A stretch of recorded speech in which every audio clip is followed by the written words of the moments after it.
வணக்கம் நேர்களே. கல்யாணமா இருந்தாலும் சரி, காது குத்தா இருந்தாலும் சரி, அல்லது பெரிய காரியங்கள் நடந்தாலும் சரி, அந்த விசேஷத்துக்கு வருகிறவர்கள் அவர்கள் கண்ணுக்கு புலப்படுகின்ற ஏதாவது ஒரு குறைகளை சொல்றதே வழக்கமாக வைத்திருக்கின்றார்கள். அதற்கு ஒரு சின்ன உதாரணம் சொல்கிறேன் பாருங்கள். ஒரு பெரியம்மா இருந்தாங்க. அவங்களுக்கு திடீரென்று நெஞ்சு வலி வருகிறது. உடனே வீட்டில் இருந்தவர்கள் அவர்கள் குடியிருக்கும் தெருவின் கடைக்கோடியில் உள்ள ஒரு மருத்துவமனைக்கு அந்த பெரியம்மாவை அழைத்துக் கொண்டு செல்கிறார்கள்.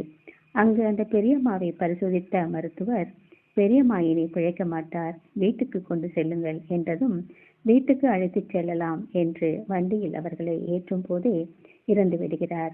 உறவுகள் அனைவருக்கும் சொல்லப்படுகிறது. உறவுகள் துக்க நிகழ்வில் கலந்து கொள்கிறார்கள்.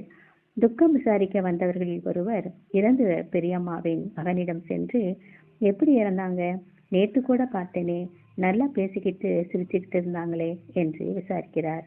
அந்த பெரியம்மாவின் மகனும் மிகவும் சின்சியராக நடந்தவற்றை அவரிடம் சொல்கிறார். உடனே துக்கம் விசாரித்தவர், ஏன்பா, ஏன் இங்க இருக்கிற ஆஸ்பத்திரிக்கு கூட்டிட்டு போனேன்? அப்போலோ 2 கிலோமீட்டர் தானே, அங்க கூட்டிட்டு போயிருக்கலாமே இல்லையா? அங்க கூட்டிட்டு போயிருந்தா நிச்சயம் பெரியம்மாவை காப்பாத்தி இருக்கலாம் என்று சொன்னவுடன் அவருக்கு மிகவும் கில்ட்டியாக போய்விட்டது. மிகவும் வருந்தினார். இது இப்படி இருக்க சிறிது நேரம் கழித்து இன்னொருவர் இதே போன்று ஒரு உறவினர் விசாரிக்கிறார். இறந்த பெரியம்மாவின் மகன் சற்று யோசித்தவராய், அருகில் உள்ள மருத்துவமனைக்கு அழைத்துச் சென்றேன் என்று சொன்னால் அவரும் ஏதாவது சொல்வார் என்று நினைத்து கொண்டு அப்போலோவுக்கு கூட்டிட்டு போனேன்.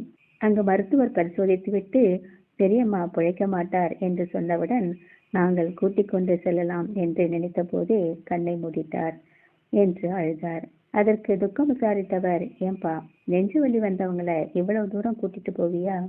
பக்கத்தாப்புல தெருக்கோடியில் இருக்கிற மருத்துவமனைக்கு அழைச்சிட்டு போயிருக்கலாம் இல்ல என்று சொல்ல, அவருக்கு என்ன செய்வதென்றும் புரியாமல் வருந்துகிறார். என்னடா இப்படி சொன்னா அப்படி சொல்றாங்க, அப்படி சொன்னா இப்படி சொல்றாங்கன்னு நினைச்சு மிகவும் குற்ற உணர்வோடு இறுதி சடங்கை செய்து முடிக்கிறார். இப்படி தாங்க சில பேர் குட்டையை குழப்புவதற்கென்றே நிகழ்ச்சியில் கலந்து கொள்வார்கள். இது போன்ற ஆட்கள் சொல்வதை அவர்கள் கேட்கின்ற கேள்விகளுக்கு அவாய்ட் பண்ணுவதுதான் சரியாக இருக்கும். நமக்கு என்ன தோன்றுகிறதோ, நமக்கு எது சரியென்று படுகிறதோ, எது செய்தால் நன்மை பயக்குமோ அதை செய்து கொண்டே நமது பயணத்தை தொடர வேண்டும். இல்லை என்றால் நாம் மண்டைதான் காயும்.